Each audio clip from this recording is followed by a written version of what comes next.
Fala pessoal, tranquilo? Bom, vamos retomar o que a gente estava falando nas últimas aulas, mas agora com o intuito de falar não sobre progressões, mas sim sobre funções. E a gente vai começar falando sobre funções afins. Funções afins são um tipo de função que vocês vão lembra um pouco progressões aritméticas. Vamos ver um pouquinho mais de calma a definição de função afim. Bom, uma função da forma ax mais b, que é esse modo aqui que eu coloquei, ela é dita função afim uma vez que ela leva um número x no número ax mais b, ok? Repara que o número a ele é o chamado coeficiente angular e o número b é chamado de coeficiente linear. Mais para frente a gente vai observar que esses nomes eles têm uma finalidade. A finalidade de observar qual é o comportamento do gráfico da função. A gente vai falar disso um pouquinho mais à frente. Bom, uma função f de x igual a ax mais b sempre vai ser uma função afim, desde que o a seja coeficiente angular, o b seja coeficiente linear. Bom, e aí a definição que se segue, e que vai nos ajudar muitas coisas dentro do assunto, é como calcular a raiz de uma função afim. A raiz de uma função afim é um número x', tal que o f calculado em x' é igual a zero. Bom, se o f de x' é igual a zero, isso significa que o x' é igual a menos a fração b sobre a, ok? Então, se você quer descobrir qual é o valor da raiz da função afim, basta que você divida o coeficiente linear pelo coeficiente angular e depois troca o sinal. Ok? Aqui eu estou dando um exemplo, seja a função f de x igual a 3x mais 6. Repara que o a é o 3 e o b é o 6. Se eu quero achar a raiz dessa função, então eu quero achar qual o valor de x que satisfaz essa igualdade, 3x mais 6 igual a 0. Bom, se eu dividir 6 por 3, eu vou obter 2 e trocando o sinal, menos 2.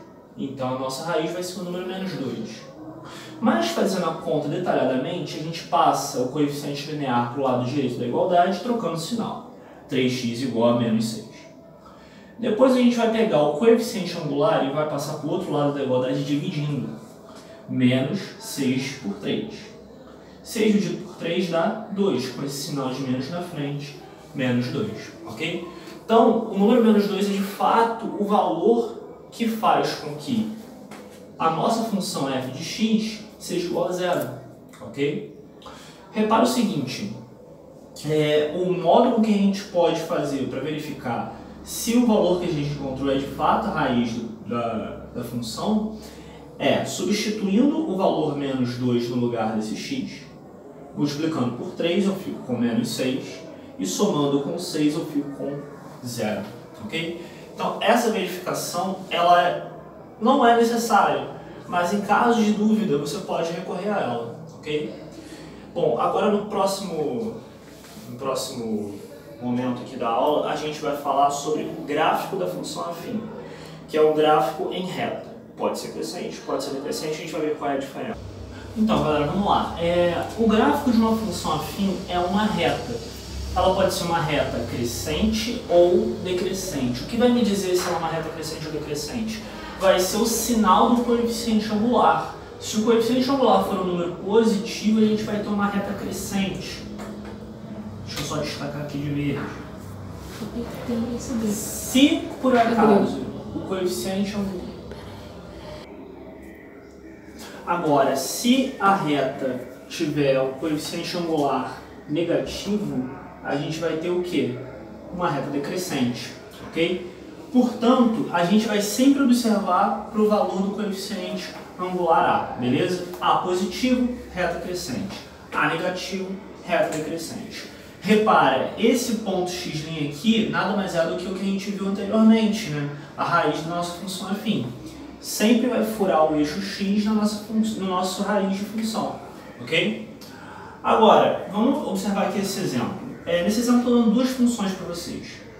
2x menos 2, menos x mais 3.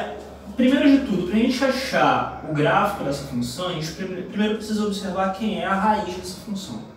Então a gente faz o cálculo da raiz dessa função, 2x menos 2 igual a 0, dividindo todas as parcelas por 2, a gente fica com x menos 1 igual a 0, passando menos 1 para o lado direito da igualdade, x igual a 1. Se eu quero encontrar a raiz de g de x, eu quero igualar menos x mais 3 a 0. Passando esse menos x para o lado direito da igualdade, ele fica positivo. Então x igual a 3. Ok? Então, x igual a 1 é a raiz da nossa função f de x. E x igual a 3 é a raiz da nossa função g de x. Ok?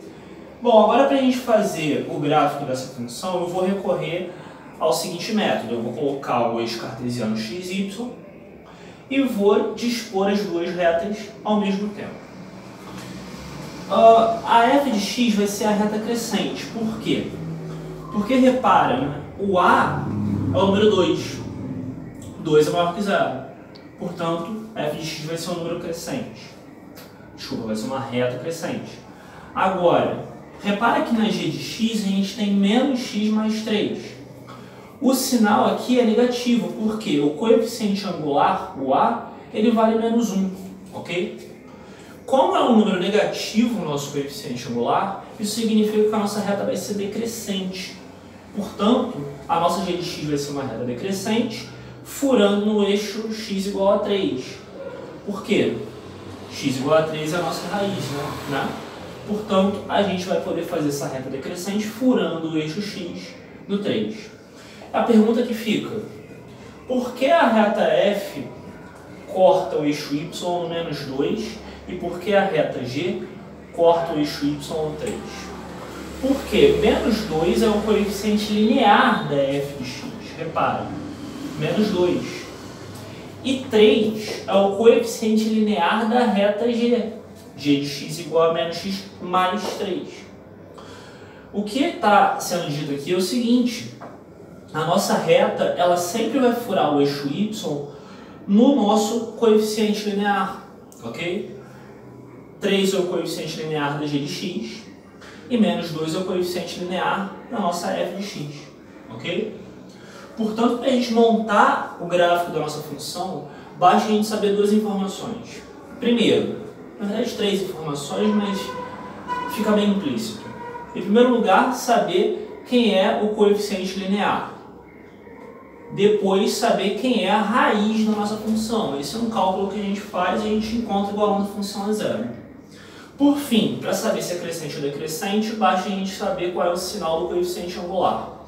No caso aqui é 2, 2 maior que 0, então positivo, reta crescente. Aqui coeficiente linear menos 1, então decrescente. Ok? Bom, nos nossos encontros agora a gente vai começar a trabalhar mais exercícios e buscar aprimorar com vocês os conceitos de função afim, no modo que cai tanto na ESA quanto na IAR. A gente vai observar que esse assunto também é muito cobrado quando a gente for trabalhar composição de função, mas isso é um assunto mais à frente. Então a gente se vê na próxima e até a vista. Valeu!